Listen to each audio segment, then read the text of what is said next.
네, 오늘 제목은 약속 그 시작이라는 제목으로 말씀을 같이 생각해 보도록 하겠습니다.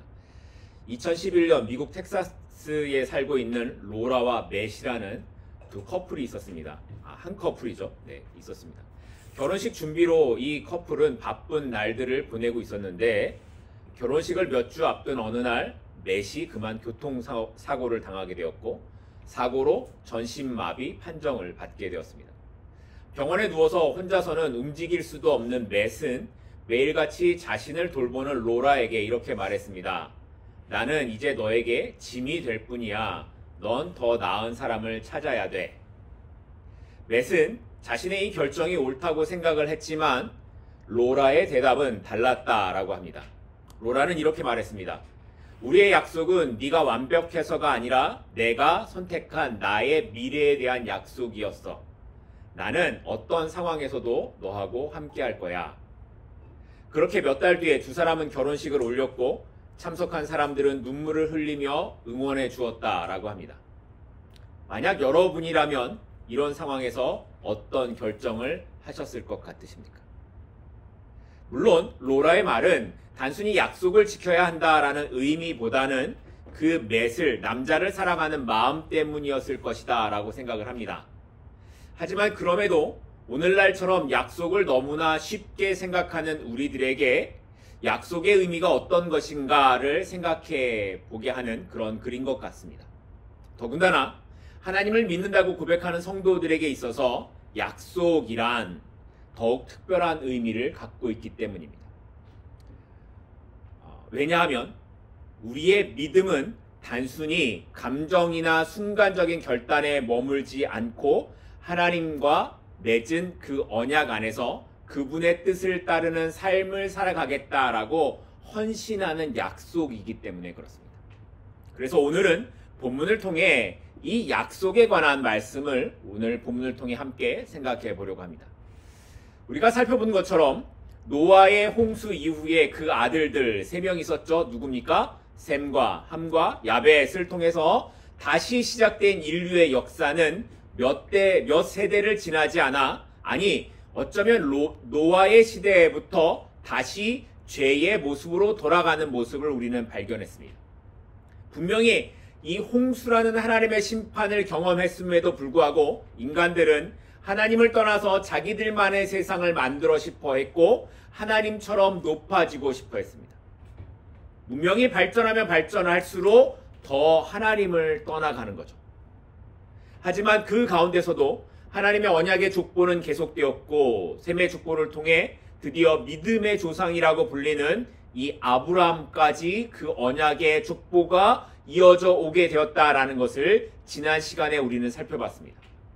그리고 오늘은 드디어 그 아브라함의 시작, 그가 어떻게 믿음의 길을 가게 되었는가에 대한 말씀을 이제 보게 될 것입니다.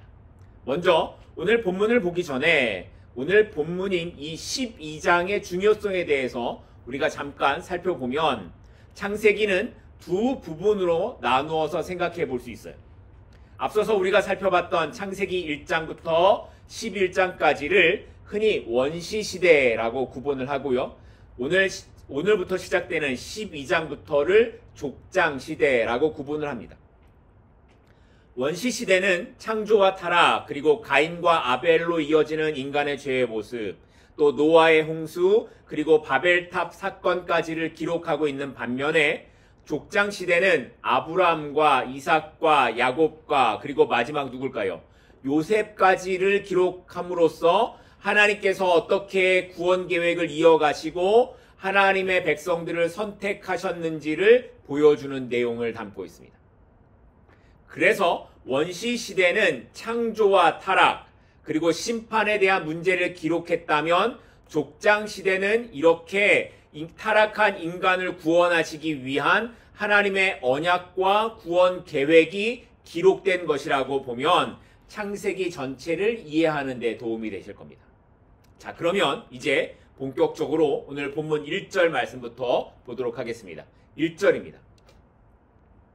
여호와께서 아브람에게 이르시되 너는 너의 고향과 친척과 아버지의 집을 떠나 내가 내게 보여줄 땅으로 가라.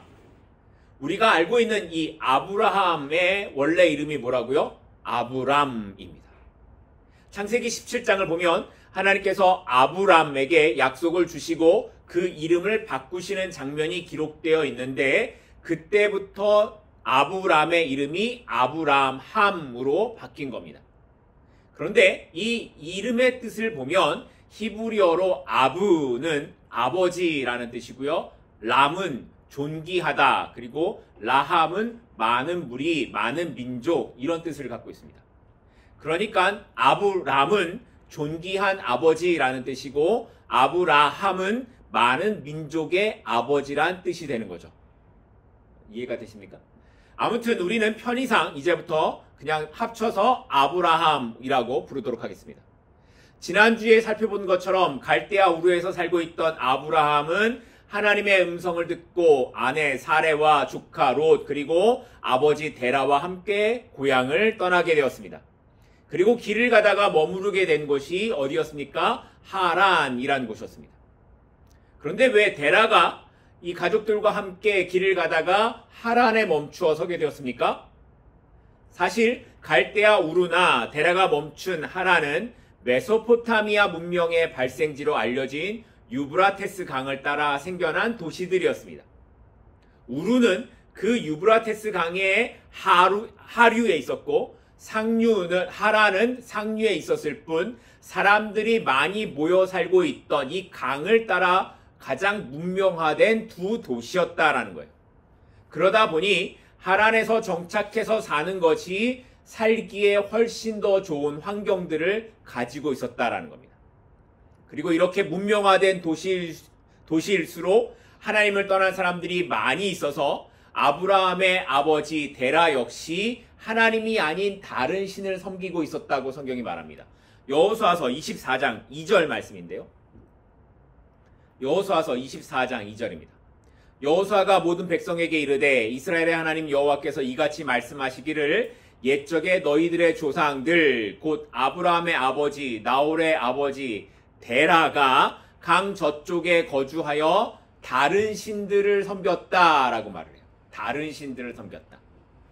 학자들은 당시에 메소포타미아 지역은 달신, 해 달할 때 그 달이요. 달신을 섬겼기 때문에 아마도 데라가 섬긴 신도 어떤 신이었을 것이다? 달신이었을 것이다 라고 추측을 합니다. 그러니까 아브람과 데라가 하나님에 대해서 잘 알고 잘 섬겼다라는 거예요? 아니라는 거죠. 잘 몰랐다라는 거예요. 그런데 세상 속에서 다른 사람들처럼 그렇게 다른 신도 섬기면서 살아가고 있던 이 아브라함에게 어느 날 하나님께서 나타나셔서 말씀하시는 거예요. 뭐라고요? 내 고향과 친척과 아버지 집을 떠나 내가 내게 보여줄 땅으로 가라고 말씀하셨다는 거예요. 그래서 아브람과 아내 사레와 그리고 조카 롯과 아버지까지 다 함께 우르를 떠나 어디까지 왔어요? 하란까지는 오기는 했는데 거기서 아버지 데라가 멈춘 겁니다. 그리고 나서 데라가 하란에서 죽고 나자 하나님께서 아브라함에게 다시 말씀하시는 겁니다. 뭐라고요? 떠나가라. 떠나가라.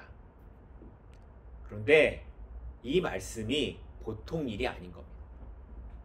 아브라함이 하란에서 얼마나 오랫동안 살았는지 알 수는 없지만 그가 꽤 자리를 잘 잡고 편안하게 살았음을 알 수 있는 기록이 있어요. 오늘 본문 5절인데요. 5절 말씀을 보면 이렇게 기록합니다. 아브라함이 그의 아내 사레와 조카 롯과 하란에서 모은 모든 소유와 얻은 사람들을 이끌고 가나안 땅으로 가려고 떠나서 마침내 가나안 땅에 들어갔더라. 자, 보세요. 모든 소유와 얻은 사람들을 이끌고 뭐예요? 삶이 안정되었다라는 거예요. 이렇게 삶이 안정되려면 시간이 꽤 흘렀다라는 것을 우리가 짐작할 수 있죠. 그런데 그런 상황에서 아브라함이 그곳을 떠난 것은 먹고 살 것이 없어서 도망치듯이 나온 것이 아니었다라는 이야기예요. 이미 하란에서 나올 때 아브라함은 많은 소유와 종들이 있었습니다. 그러니까 이미 먹고 살 만한 재산이 있었다라는 거예요. 그런데 이렇게 자리를 잘 잡고 살아가던 그곳을 떠나가야 된다라는 거예요. 뭐 때문에?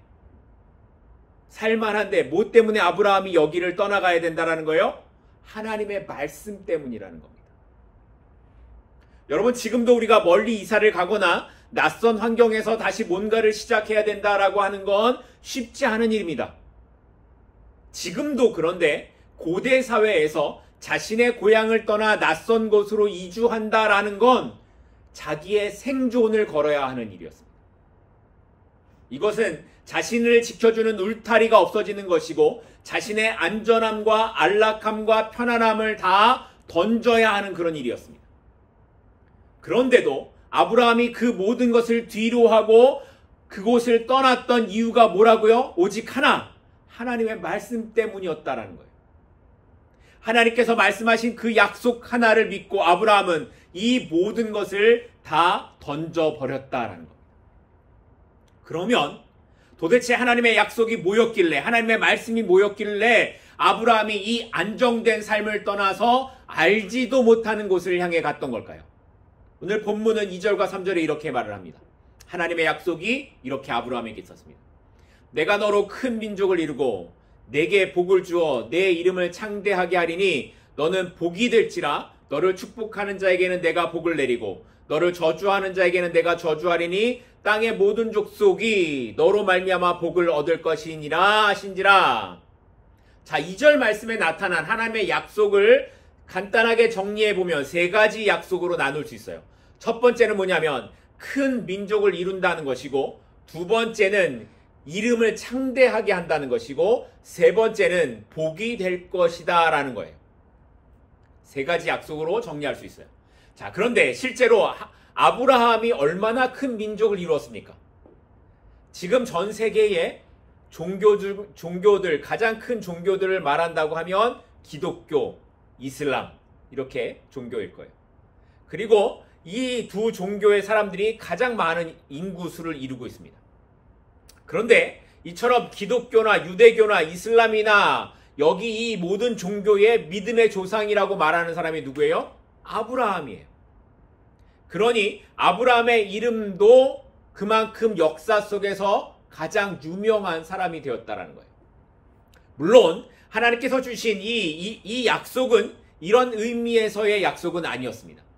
하나님께서 너로 큰 민족을 이루겠다라는 약속은 단순히 숫자가 많은 민족을 말하는 것이 아니라 하나님의 구원 계획 안에서 많은 사람들이 이루어질 것이다라는 것을 의미하는 거였습니다. 아브라함을 통해 다윗으로 이어지고 다윗을 통해 누가 오셨어요? 예수 그리스도께서 이 땅에 오시는 것을 의미하는 약속이었던 겁니다. 그래서 지금도 성도들은 아브라함을 말할 때 무슨 조상이라고 말합니까? 믿음의 조상이라고 말을 하죠. 또 이름이 창대하게 된다라는 것도 그런 거예요. 이름이 유명해지는 것은 나쁜 의미에서도 얼마든지 그럴 수 있습니다. 여러분, 히틀러 유명하죠? 김일성 유명하죠? 이들의 이름은 유명하지만 누구도 그 이름처럼 되고 싶어 하지는 않습니다. 그러니까 창대하게 된다라는 건 단순히 이름이 알려진다, 유명해진다라는 것을 의미하는 것이 아니라 하나님의 뜻 안에서 존귀한 이름이 되는 것을 의미하는 겁니다. 다시 말해, 하나님께서 창대하게 하시는 이름은 단순히 사람들 사이에서 유명해지는 것이 아니라 하나님의 계획과 뜻 안에서 의미 있는 이름이 되는 것을 말하는 것입니다. 세 번째로 복이 될 것이다 라는 말씀도 마찬가지입니다. 이 말은 단순히 아브라함이 자신이 복을 많이 받는다라는 그런 뜻을 말하는 것이 아닙니다. 이것은 아브라함은 하나님의 복을 받아 그것을 다른 사람에게 보내는 통로가 되는 존재로 부르심을 받았다라는 것을 의미하는 말씀이에요. 그래서 3절의 마지막 말씀을 보면 이렇게 기록해요. 땅의 모든 족속이 너로 말미암아 복을 얻을 것이니라. 복을 받는다라는 말씀을 계속 하시고 나서 3절의 마지막 결론과 같은 내용이 땅의 모든 족속이 너로 말미암아 복을 얻을 것이다 라는 거예요. 그러니까 하나님께서 말씀하신 복이란 것은 뭐예요? 땅의 모든 족속이 너로 인해 복을 얻게 된다라는 거예요. 그리고 이 복의 궁극적인 목적은 예수 그리스도를 통해 성취되는 복을 말하고 있는 겁니다. 예수님을 통해 많은 사람들이 구원의 복을 받을 수 있는 것, 하나님의 복 안에 살게 되는 것을 말하는 거죠. 그렇게 아브라함의 삶은 하나님의 복을 전하는 시작점이었고 그 복이 지금 우리에게까지 이어지고 있는 겁니다. 자, 그렇다면 오늘 우리가 바라는 복 역시 어떤 것이어야 할까요? 하나님께서 우리에게 주시는 복은 나만을 위한 것, 내가 많이 가지고 부유해지고 윤택해지는 것, 그것만이 아니라 나를 통해 다른 사람들에게 이것을 흘러가게 하기 위한 하나님의 목적이 있음을 알아야 한다는 겁니다. 물론 그 첫 번째 흘러가는 목적의 복은 복음을 통해 생명의 복이 흘러가게 하는 것이지만 또한 우리의 삶을 통해 다른 사람들에게 실제적인 도움의 통로가 되게 하는 것도 우리에게 복을 주시는 목적이라는 겁니다. 그래서 우리는 우리의 삶을 돌아보며 이런 질문을 종종 해야 합니다. 나는 하나님께서 주시는 복의 통로로 살아가고 있는가? 이 생각이 없으면, 이 인식이 없으면 우리는 복을 그냥 내 중심적인 것으로만 이해하고 살아갈 수밖에 없습니다. 나에게 주시는 은혜, 나만 생각하는 그 복을 추구할 수밖에 없다라는 거예요. 그런데 바울의 삶을 보면 바울이 뭐라고 말합니까? 이렇게 말을 해요. 나는 빚진 자입니다. 그래서 그는 전혀 알지도 못하는 이방인들에게 빚을 지었다라고 말을 해요. 사도 바울은 그런 의식을 가지고 살아갔던 거예요. 왜냐하면 자신이 하나님께 받은 은혜, 예수 그리스도로부터 받은 은혜와 복은 내 것이 아니라는 것을 알았기 때문이었습니다. 오늘 우리가 받은 건강이나 재능이나 시간이나 이런 모든 것들은 나를 위한 것이 아니라 하나님께서 이웃과 세상 가운데 맡기신 선물이라는 것을 기억할 수 있기를 바랍니다. 이것을 알지 못하니까 교회 안에서도 맨날 싸우는 거고요. 하나님을 믿는다고 말하면서도 누가 더 많은지, 누가 더 큰지 그런 것들만을 생각하는 겁니다. 우리의 삶은 하나님께서 주신 은혜와 복을 흘려보내는 통로가 되어야 합니다. 바라기는 이것이 우리의 사명임을 기억하고 오늘도 내가 받은 이 복이 누군가에게 전하기 위해 나에게 맡기신 것임을 생각하며 살아갈 수 있는 우리 모두가 될 수 있기를 소망합니다. 그래서 하나님께서 아브라함에게 하신 말씀, 모든 족속이 너로 말미암아 뭘 얻는다고요? 복을 얻을 것이다 라는 이 복이 오늘 우리에게도 임하기를 간절히 축복하고 소망합니다. 그런데 이렇게 하나님께서 아브라함을 부르셔서 그를 복이 되게 하시는 이 모든 결정은 누구의 선택이었습니까? 아브라함을 부르시는 모든 결정은 누구의 선택이었습니까? 오로지 하나님의 선택이었습니다. 사실 앞에서 살펴봤듯이 아브라함의 가정은 하나님을 열심히 믿었다든가 노아처럼 하나님 보시기에 의인이었던 그런 삶이 아니었습니다. 그의 가정은 다른 사람들처럼 우상을 섬기고 하루하루 그저 자신을 위해서 살아가는 세상의 가치와 기준에 따라가던 그런 가정이었고 사람이었습니다. 또 그런데 그렇게 산다고 해서 니무롯처럼 뭔가 세상에 대단한 업적을 세우거나 힘을 가진 그런 삶의 모습도 아니었습니다. 정말 인간적으로 보면 당시의 보통 사람들처럼 그렇게 살아가던 가정이었다라는 거예요. 그런데 하나님께서 그렇게 많은 사람들 중에 한 사람 아브라함을 선택해서 부르시고 약속을 주시며 구원 계획을 그를 통해 이루어 가시겠다라고 작정하셨다라는 거예요. 왜 그러셨을까요? 왜 하나님께서 그 많은 보통의 사람들 가운데에 아브라함을 부르셨을까요?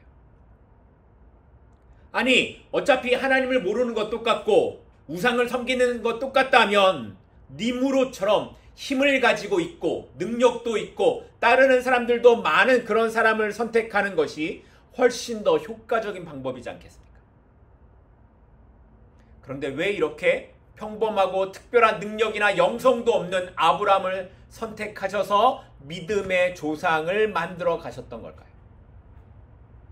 그 그 이유는 하나님이 하시는 것, 하나님만이 하시는 분이다라는 것, 앞으로 이루어질 모든 구원 계획은 하나님이 하시는 것이라는 것을 보여주기 위해서였습니다. 마찬가지로 우리를 구원하시는 모든 계획과 일들은 인간의 능력이나 노력 때문이 아니라 전적인 하나님의 은혜로 이루어지는 것이라는 것을 보여주기 위해 하나님께서는 우리를 선택하시고 보통 사람과 다르지 않는 아브라함을 부르셔서 그를 이끌어 가셨던 겁니다. 만약에 하나님께서 니므롯 같은 애를 불러서 사용하셨다면 어떻게 됐을까요? 이 니므롯과 같은 애들은 꼭 이렇게 말할 거예요. 자기가 잘나서 그런 줄 압니다. 이미 따르는 사람들도 많고 세운 도시들도 있고 이러면 하나님이 부르셔서 했어도 자기가 했다고 했을 겁니다. 그런데 아브라함같이 평범한 사람들은 이런 일을 할 수가 없는 거예요. 매일같이 나와서 하나님 앞에 기도하는 게 뭐예요? 하나님 도와주세요, 하나님 해결해 주세요 하는 그런 이야기들밖에 할 수 없는 거죠. 그런데 그래야 누구를 생각하는 거예요? 하나님을 바라보고 하나님을 생각하는 겁니다. 그래서 결국에 하나님이 하셨습니다를 고백하게 하도록 하시는 거죠. 꼭 누구와 같습니까? 저하고 여러분과 같은 겁니다. 하나님께서 저와 여러분을 부르신 이유는 하나님께서 하셨음을 알리기 위해서입니다. 그러니 어떠한 자랑도 우리 앞에 있을 수 없는 겁니다. 그래서 사도 바울도 이렇게 고백을 했어요. 갈라디아서 6장 14절입니다. 사도 바울도 이렇게 고백을 합니다. 갈라디아서 6장 14절. 그러나 내게는 우리 주 예수 그리스도의 십자가 외에 결코 자랑할 것이 없다. 성도는 십자가 말고는 할 말이 없는 사람들입니다. 왕년에 내가 뭐 어땠고, 내가 얼마나 교회에서 수고를 했고, 내가 어떤 선교를 했고, 내가 어떤 목회를 했고, 이런 것들이 나오면 그건 니므롯의 길을 가는 사람들입니다. 성도의 고백에는 십자가 자랑 외에는 아무것도 없어야 합니다. 나를 말하고 싶어도, 내가 어떤 사람인지를 증명하고 싶어도 그렇게 막 입이 근질근질해져도 그때 주님 아닙니다, 제가 아닙니다, 주님께서 하신 것입니다, 이 고백을 하면서 자신을 낮추는 것이 성도의 삶이라는 겁니다. 바라기는 여러분의 삶이 이런 길을 갈 수 있기를 바랍니다. 나를 부르시고 선택하신 하나님의 은혜 앞에서 하나님을 찬양하고 고백하며 나를 낮추는 삶, 하나님이 하셨습니다를 고백하는 그 삶의 고백이 저와 여러분 가운데 있기를 소망합니다. 자, 그러면 이렇게 하나님을 믿고 하란을 떠나서 가나안에 들어온 아브라함의 삶은 그러면 어떻게 달라졌을까? 이제 이게 우리가 바라보는 모습이겠죠? 자, 어떻게 되었을까? 6절입니다. 아브라함이 그 땅을 지나 세겜 땅 모래 상수리 나무 아래에 이르니 그때에 가나안 사람이 그 땅에 거주하였더라. 누가 그 땅에 거주했다고요? 가나안 사람이 그 땅에 거주했다. 하나님의 부르심에 순종해서 모든 것을 뒤로 하고 떠난 아브라함이 그 앞에 딱 마주하게 된 것이 있습니다. 누굽니까? 가나안 사람들입니다. 하나님의 말씀을 따라서 왔으니 이제 모든 것이 순조롭게 잘 풀려야 될 것 같았는데, 아니 하나님이 예비하신 모든 땅들도 있고 뭐도 있고 다 이렇게 뭔가 있어야 될 것 같은데 그 땅에 누가 살고 있었어요? 가나안 사람들이 살고 있었어요. 그러니까 아브라함의 가족이 살 땅이 없었다라는 거예요. 그래서 8절과 9절 이어지는 말씀을 보면 아브라함이 어떻게 하고 있냐면, 처음에는 베델 동쪽 산으로 옮겨가서 장막을 치다가 9절에 보면 점점 어디로 옮겨갔다? 남방으로 옮겨갔다라고 기록하고 있습니다. 근데 여기 남방이라고 번역된 말은 히브리어로 네게브라는 단어인데, 이 네게브는 가나안 땅 남쪽 끝에 있는 지역으로 건조한 사막 지역 또는 황폐한 지역을 의미하는 단어가 네게브입니다. 그러니까 단순히 남쪽을 향해서 갔다라는 것을 말하는 것이 아니라 가나안 이 중심에는 살 수가 없어서 어쩔 수 없이 황량한 지역에 살게 되었다라는 것을 의미하고 있는 거예요. 분명히 하나님을 믿고 왔는데 그러면 잘 살아야 될 텐데 아브라함이 살게 되는 이 삶의 장면은 행복한 장면이 아니라 고생길이 시작되었음을 말하고 있는 겁니다. 그런데 바로 이것이 아브라함의 믿음의 여정에서 매우 중요한 부분입니다. 우리는 종종 하나님의 말씀에 따를 때 모든 일이 순조롭게 잘 풀리고 안 될 것 같은 일도 잘 되는 그러한 삶이 펼쳐질 것이라고 기대를 하곤 합니다. 하지만 아브라함의 이야기는 우리가 살아가는 믿음의 현실은 그렇지 않다라는 걸 보여주고 있습니다. 하나님의 약속을 믿고 떠나왔지만 그가 처음에 마주하게 된 건 불편함, 어려움, 황량한 지역에서의 삶이었습니다. 우리가 하나님의 뜻에 순종할 때에도 이와 비슷한 상황들을 마주하게 됩니다. 하나님의 말씀을 믿고 따라갔는데 더 큰 어려움을 만나게 될 때가 있습니다. 왜 이렇게 될까? 그런 의문이 드는 거죠. 그런데 바로 그때가 진짜 믿음이 발휘되는 때라는 겁니다. 그리고 하나님께서는 그런 믿음의 사람을 통해 하나님의 일하심이 어떻게 나타나는지를 보여주십니다. 그러니까 아브라함의 삶은 그가 얼마나 위대한 사람이었는지를 보여주는 것이 아니라 연약한 인간이 하나님을 의지할 때 하나님께서 얼마나 신실하게 그 사람을 통해 일하시는가, 역사하시는가를 보여주는 그 삶이 아브라함의 증거가 되는 것입니다. 아브라함이 황량한 땅으로 옮겨왔음에도 불구하고 하나님은 여전히 그와 함께 하셨습니다. 이게 중요한 거예요. 비록 지금 아브라함은 가나안 땅의 중심부에 살지 못하지만 하나님께서는 그가 밟는 그 모든 땅을 그의 자손에게 주겠다고 약속하십니다. 이건 지금 당장의 상황이 아니라 미래에 이루어질 하나님의 약속과 계획을 바라보는 것을 요구하는 거예요. 우리의 삶에서도 마찬가지입니다. 지금 상황은 황량하고 고난길처럼 보일지라도 하나님의 약속은 변함이 없으며 하나님의 계획은 그 환경을 뛰어넘는 것을 말씀합니다. 중요한 것은 우리가 현재의 상황에 묶이지 않고 하나님의 신실하심을 믿으면서 살아가고 있는가 하는 것입니다. 더욱이 여기서 우리가 주목해야 하는 부분은 이렇게 아브라함이 좋지 않은 환경에 떠밀려가고 있는 중에도 그가 계속해서 뭘 하고 있습니까? 제단을 쌓았다라는 거예요. 베델 동쪽에서 그리고 남방으로 옮겨가는 여정 속에서도 그는 계속해서 제단을 쌓았습니다. 지금으로 말하면 하나님께 예배하는 것을 멈추지 않았다는 겁니다. 예배는 단순히 감사할 만한 환경에서만 드리는 것이 아닙니다. 오히려 환경이 어렵고 이해할 수 없는 순간에 드리는 예배가 진정한 믿음의 표현이 되는 겁니다. 그렇기에 아브라함의 예배는 단순한 형식이나 행위가 아니라 그의 삶 전체를 통해 드러내는 하나님과의 관계의 본질이었습니다. 예배는 뭐라고요? 하나님과 그 관계의 본질이라는 겁니다.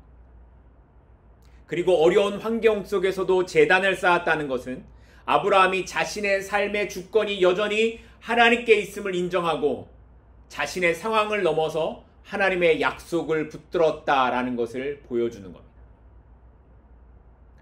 우리의 삶에서도 마찬가지입니다. 하나님의 약속은 지금 우리가 처한 상황을 초월합니다. 믿으십니까? 하나님의 약속은 지금 우리가 처한 상황을 초월합니다.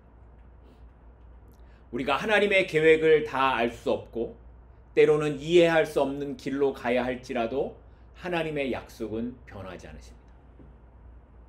그리고 그렇게 그 가운데에서 드려지는 예배는 우리의 연약함 속에서 하나님의 능력을 인정하는 것이고 그렇게 드려지는 예배는 우리의 삶을 하나님께 내어드리는 시간이 되는 겁니다.